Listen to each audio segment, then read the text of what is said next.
Hey folks, welcome to DocTalk. Dr. Dan Thompson here. We're going to have a special guest, Dr. Mike Apley, and we're going to talk about a timely change from the FDA where in the future there will be no more over-the-counter antibiotics. So if you go into the farm store looking for some penicillin or looking for LA200 or a mastitis tube, we're going to have a prescription and we're going to have to go through a veterinarian. More on that with Dr. Apley.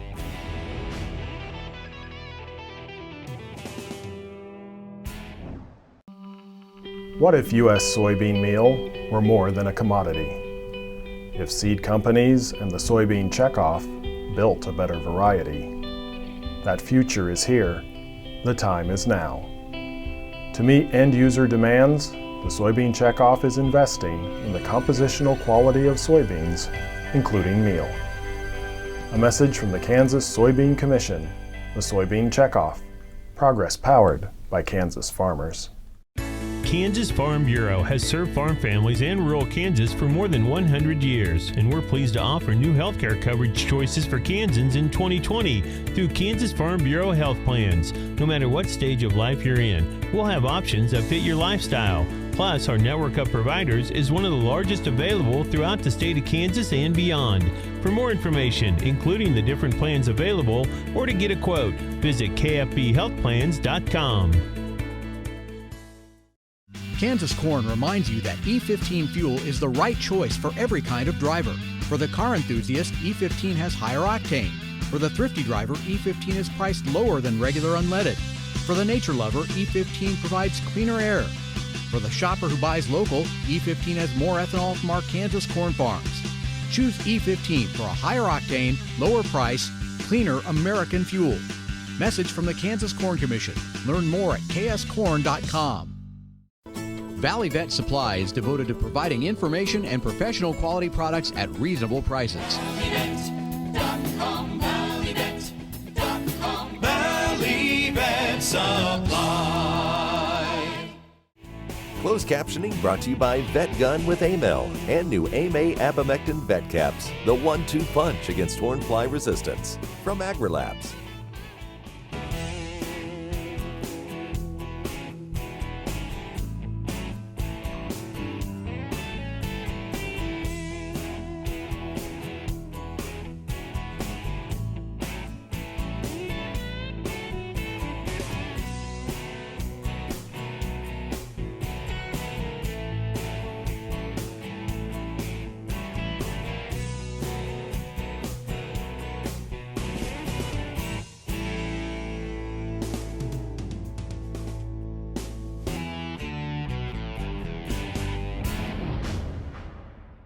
This segment is brought to you by the Beef Quality Assurance Program and the Kansas Beef Council, improving animal care and beef safety for more than 20 years.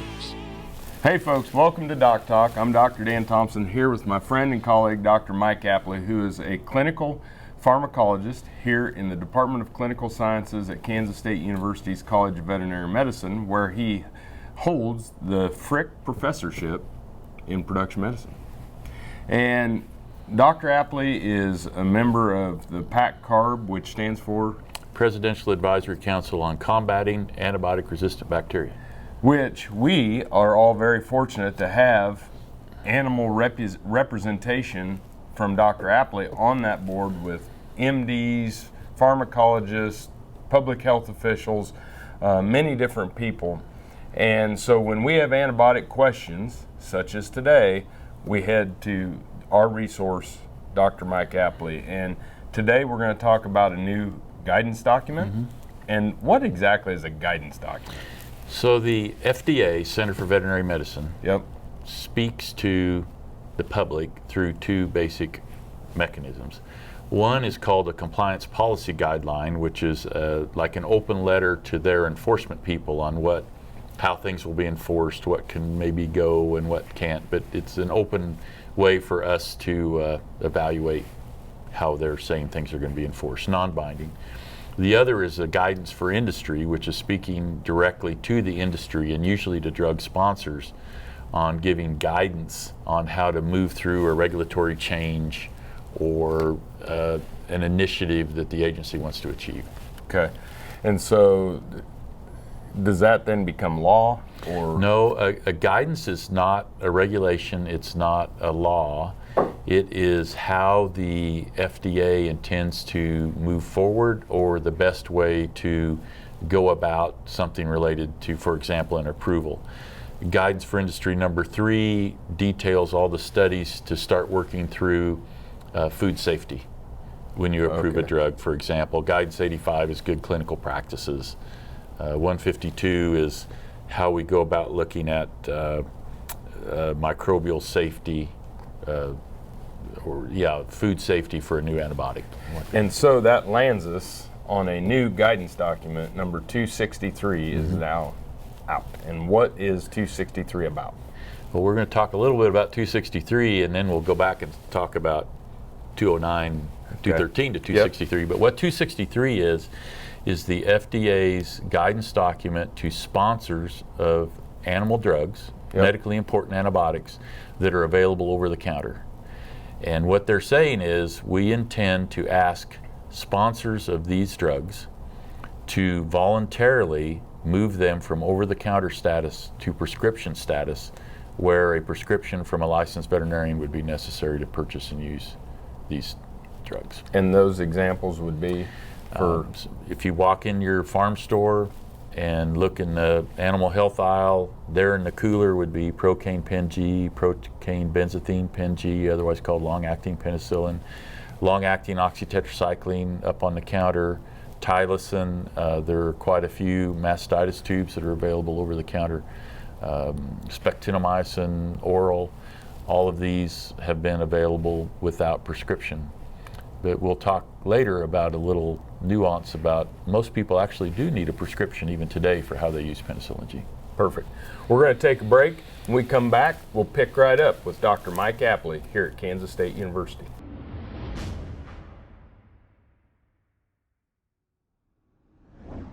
Hey folks, thanks for joining me on today's Cattle First Minute as sponsored by Boehringer Ingelheim Vet Medica. You know, when we start to think about breeding season and turning bulls out, the one thing I can't emphasize enough is to get a breeding soundness exam done on your bulls before turnout. And some of the things that can happen during the winter, whether it's frostbite in certain areas of the body, or that's things that can happen that will cause a bull to become infertile, are things that you need to make sure. The other thing that's very important on a breeding soundness exam is we have to make sure that we don't have lameness or issues with the feet, because no wheels, no calves. So making sure that we have a sound bull structurally, making sure that we have one that's fertile and one that can produce enough sperm and enough volume with enough motility with no defects in the sperm is vitally important to making sure every year before you turn out to ensure that you get a calf crop, at least from the bull's point of view. When you're in the cattle business, no matter how much it's a business, it still starts with cattle. It's this basic notion that sits at the core of how we approach things at Boehringer Ingelheim. We understand when you put the cattle first, it just naturally leads to doing the right things. If you want to do well in this business, you start by doing right. Take care of the cattle, and they'll take care of you. Valley Vet Supply is devoted to providing information and professional quality products at reasonable prices. ValleyVet.com, ValleyVet.com, Valley Vet Supply. This segment is brought to you by the Beef Quality Assurance Program and the Kansas Beef Council, improving animal care and beef safety for more than 20 years. Hey folks, welcome back to DocTalk. Dr. Dan Thompson here with Dr. Mike Apley, and Dr. Apley is a boarded clinical pharmacologist here at Kansas State University's College of Veterinary Medicine, where he holds the Frick Professorship and serves on numerous national and international policy boards, and is our subject matter expert in food animal veterinary medicine for pharmacology, meaning antibiotics, and specifically on this guidance. So talk a little bit about, you know, really people kind of needed a prescription anyway, they just didn't know it. Yeah, so penicillin G, Pen G, is commonly used at a higher than label dose. If you watch your veterinarian use it, or, you know, people you learn from using, it's typically at a higher dose than's on the label. And for an antibiotic to be sold over the counter, it's for it to be used exactly as on the label. So any deviation from the label, meaning indication for which it's used, or anything with the regimen, which is how much you give, how often, how long you give, where you give it, even volume per site. Any of those require a veterinarian to be involved, and that's the old Animal Medicinal Drug Use Clarification Act regulations, AMDUCA, which has been around since 1996. So we always give a bigger dose than what's on the label. So to do that extra label-y, you need a prescription from a veterinarian. But what we're saying now is with Guidance 263, everything is going to need a prescription from a veterinarian. Everything that's a medically important antibiotic. So ionophores aren't covered under that. You know, those in-feed antibiotics that we use, like that, the ionophores, the anticoccidials are not medically important antibiotics. So when will this kick in? When are they wanting it that if I walk into Orscheln's LA 200 and that is gone? We're more than a couple years away. Right now, this is a draft guidance document that's out. Number 263 is a draft. They're asking for all comments by December 24th.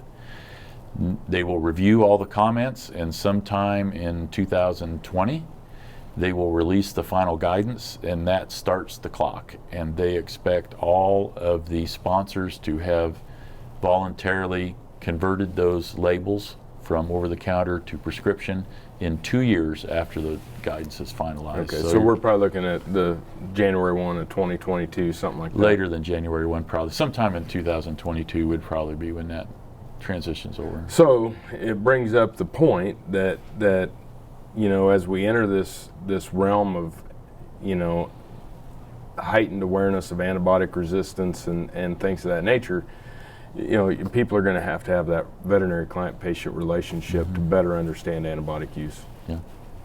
The same relationship that's required for a veterinary feed directive now or a prescription now, it's just moving another group of drugs, of medically important antibiotics, back under that umbrella. So any medically important antibiotic that we use, and there's a list of those. If you just Google Guides for Industry 263, there's a veterinary update, CVM update for that, and at the bottom is you can click on and get to a list of those antibiotics, and it's all those that are encountered, and all of those will be moved under so that they will require prescription. Cool.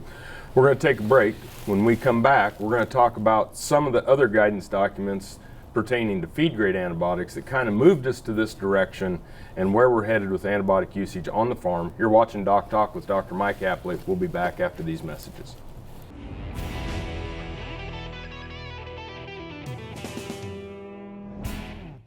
Sure Crop Fertilizers was started by my father, Don Sherman, and my mother, Shirley Sherman. Family business that started in the 80s. We predominantly focus on plant nutrients and what we can do to give growers better responses with the fertilizer dollars that they do, and what we can do to make those things work better for the grower. We're based out of Seneca, Kansas. We work with growers in their soil analysis to figure out what they need, and then we can put those in a blend that gives them the best results, and so that we can deliver that direct to their farm so that they have those nutrients where they need them, when they need them, and so that they can apply them in a manner that's very efficient to them and works well in their planting systems and what they're doing. Sure Crop Fertilizers has been around for a long time. We always say we're big enough to take care of everything you need, but we're small enough to do it quickly. You can get a hold of us at 1-800-635-4743. Our website is surecropfertilizers.com, and you can always email me at Corey@surecropfertilizers.com, and with any questions you have, and we're glad to answer it and work with you. For a few weeks each year, historic Lecompton turns into a living Christmas village as dozens of volunteers, thousands of ornaments, and hundreds of trees come together to transform the Territorial Capitol Museum into a Christmas postcard. The spirit of Christmas engulfs the town and all who visit. Merry Christmas from historic Lecompton. Welcome to the Western Kansas Wildlife Travel Center, right here in my hometown of Oakley, Kansas. We're the front door of Western Kansas, located on 3 main highways, I-70, US 83, and US 40. And all those roads lead to history, beautiful scenery, and adventure, no matter which direction you go. We now have an IHOP. That brand that you've trusted up and down the road in all your travels is staffed with local folks, real people, just like you and me, and we're waiting on you to join us. So for fun, adventure, fuel up, fuel your body, and let's have some fun.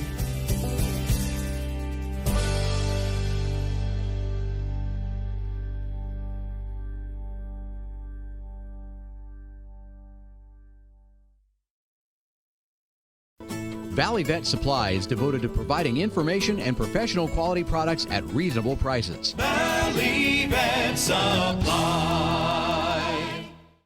This segment is brought to you by the Beef Quality Assurance Program and the Kansas Beef Council, improving animal care and beef safety for more than 20 years. Hey folks, welcome back to DocTalk. We're here with Dr. Mike Apley at Kansas State University's College of Veterinary Medicine, where Dr. Apley is the Frick Professor in Production Medicine and is a boarded clinical pharmacologist that serves on numerous boards globally when it pertains to food animal antimicrobial usage. And you know, this isn't something that just, it's been a kind of a phased approach towards regulating antibiotics and bringing those within the veterinary purview or oversight. So let's review a little bit about how we got 209, 213, 263 with these guidance documents. So we started talking about the issues that would lead to guidance 209 in the last part of the first decade of the century, you know, 08, 09, back in there. And then the final guidance for industry 209 was approved in 2012.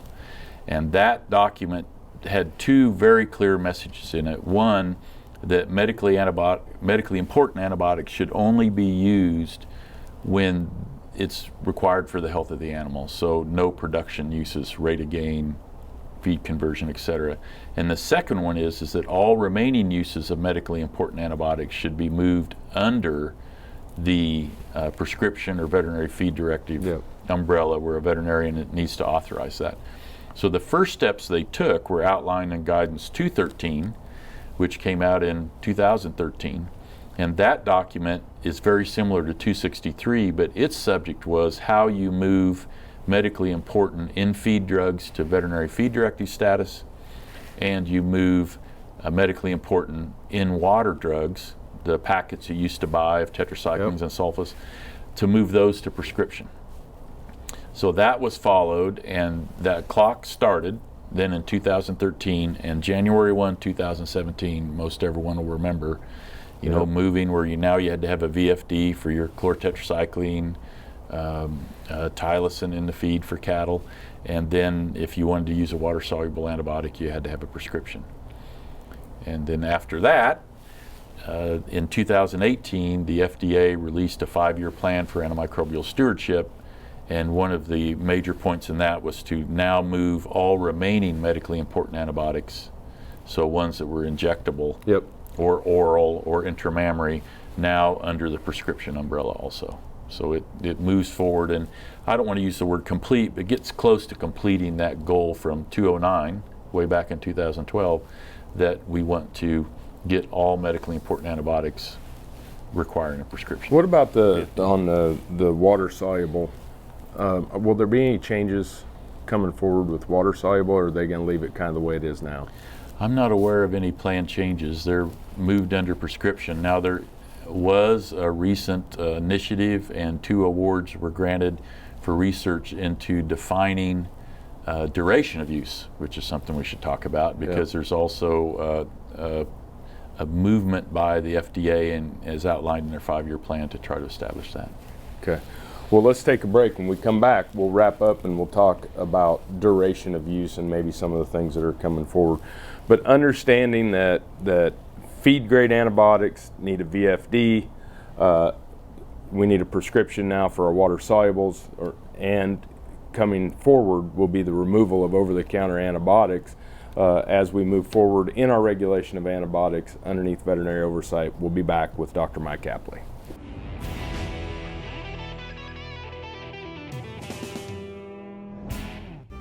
Kim Mannering with Hardy Insurance. Today we will talk about employee safety and work comp coverage. On your farm, do you ask your friends to come help? Are they considered employees or neighbors helping neighbors? Did you know that you can be held responsible just as if it's a work comp accident? Give me a call, we can discuss. 316-945-6733. I had this horse, it was a good horse, except when the wind was blowing above 30 miles an hour. Wind was blowing about 35, 40, and I saddled him up, rode him out to the end of the lane, and I thought, well, he's doing pretty good. And about 6 jumps later, I was laying on the ground and thinking, boy, my shoulders sure hurt. I kept waiting, and it didn't get better, and so I went to an orthopedic surgeon, and that showed that I had torn rotator cuff. And said, well, I have to do surgery. I thought, I farm and ranch by myself. This is not going to work out very well. I'd been sleeping in my recliner for about 2.5 years because it hurt too much to sleep in bed on my side.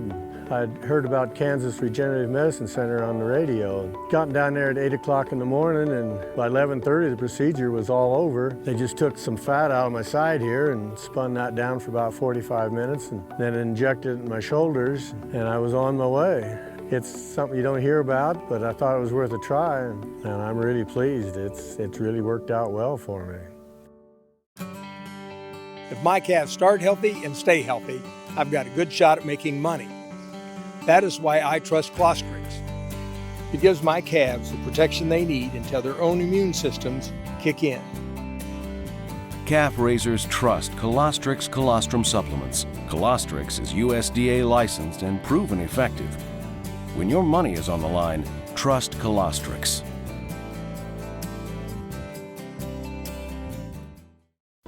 Valley Vet Supply is devoted to providing information and professional quality products at reasonable prices. ValleyVet.com, ValleyVet.com, Valley Vet Supply. This segment is brought to you by the Beef Quality Assurance Program and the Kansas Beef Council, improving animal care and beef safety for more than 20 years. Hey folks, welcome back to DocTalk. Dr. Dan Thompson here with Dr. Mike Apley, and Dr. Apley is a friend and a colleague, and I want you to know how much I appreciate what you do day in and day out for farmers, ranchers, veterinarians, for consumers. This guy is tireless. He travels. He gives up a lot of things to serve a lot of people, and we're very thankful for what you do. When we talk about duration of antibiotic use, what exactly would people be thinking about on? Well, so if we give one of our single injection antibiotics, we give it one time and the duration's built in, right? Yep. We give it like a calf with pneumonia. Oh, yeah, we give a single injection antibiotic, it's built in, so that's the way the drug works. But when we give something in feed and it's designed to be given daily, how long should that be for? Now, some things, for example, if you use chlortetracycline in the feed for calves, you can only go up to 5 days at the gram per 100 dose. That is a defined duration of therapy. Right. As long as you can go. There are other approvals that just say feed continuously. So with antibiotic stewardship and not knowing how that affects resistance selection in either our animals' potential pathogens or in potential foodborne pathogens, the question has come up, should we have some type of limit on that duration so that we know we can then study for that duration, or there's some type of limit? Contentious, obviously, a lot of different viewpoints on that. The FDA CVM has asked for input on that. They've awarded 2 projects for people that are going to start looking at some of that to help companies if they want to move towards defining those durations. And specifically Thailand? Thailand would be one. In one feedlots, and what would be some of the others? Well, there's some, for example, some milk replacer uses, or there are some other doses of chlortetracycline in the feed for cattle. It just says feed continuously. And so they're asking, should there be a limit on that? Gotcha. So you can feed it for this many days, or maybe there'll be this many days prior to slaughter, thou shalt not feed it, or, Yeah, so the withdrawal would be a little different thing, but this would be actually how long can I treat these animals with this drug before you would be forced to have a reevaluation. If it's in feed, the veterinarian would then have to write another veterinary feed directive. So that's all up in the air, a lot of talk, a lot of stakeholders communicating with the CVM, but it's on the radar that some of those will be having that discussion about duration. Any other comments or thoughts on antibiotics? Well, I know no one likes more regulations. We aren't in agriculture because we like being dependent or answering to people every minute of the day. But oversight of these valuable tools is important, and when we need to do everything we can to not have to use them, and then when we do need to use them, we need to make sure it's the right drug, the right regimen, and we take care of how we use them. Stewardship. And there's going to be more now with this. A little over a couple of years from now, all medically important antibiotics will require the interaction of a veterinarian and producer, which frankly, looking at some of the outcomes of the VFD, I think is good. You bet. Well, we appreciate you being on the show. We appreciate what you do for all of us involved in food animal production, and keep up the good work. Thanks. Thank you for watching DocTalk. Remember to always work with your local veterinarian, and if you want to find out what we do, you can find us on the web at www.doctalktv.com. I'm Dr. Dan Thompson here with Dr. Mike Apley, and we'll see you down the road. Closed captioning brought to you by Vet Gun with Amel and new AMA Abamectin Vet Caps, the 1-2 punch against hornfly resistance. From AgriLabs. For more information about this program or previous programs, go to DocTalkTV.com. DocTalk was brought to you by Merck Animal Health, the science of healthier animals. Kansans have a new choice for Medicare supplement insurance plans. With Medicare supplement insurance plans from Kansas Farm Bureau, you have access to 4 levels of coverage, affordable rates, and service from an organization that served Kansans for more than 100 years. For more information on Kansas Farm Bureau Medicare supplement plans, including rates and to apply, visit kfbhealthplans.com.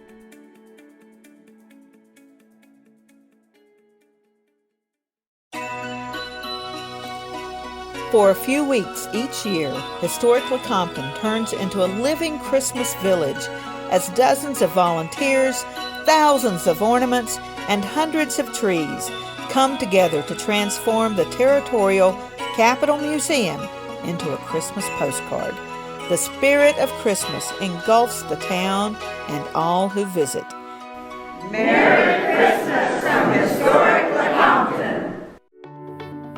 Clyde Sutton, Nest City, Kansas. Lived on this place all my life. About a year and a half ago, got to where I couldn't saddle a horse. The pain was terrible. Read about stem cell. First it wasn't for me, then they started doing neck and back. Went and had it done. As you can see, I saddled a horse. I'm still building fence. Love to shoot a shotgun rifle, and I'm able to participate, not like I used to, but nevertheless I can do the things I used to do, and life is good.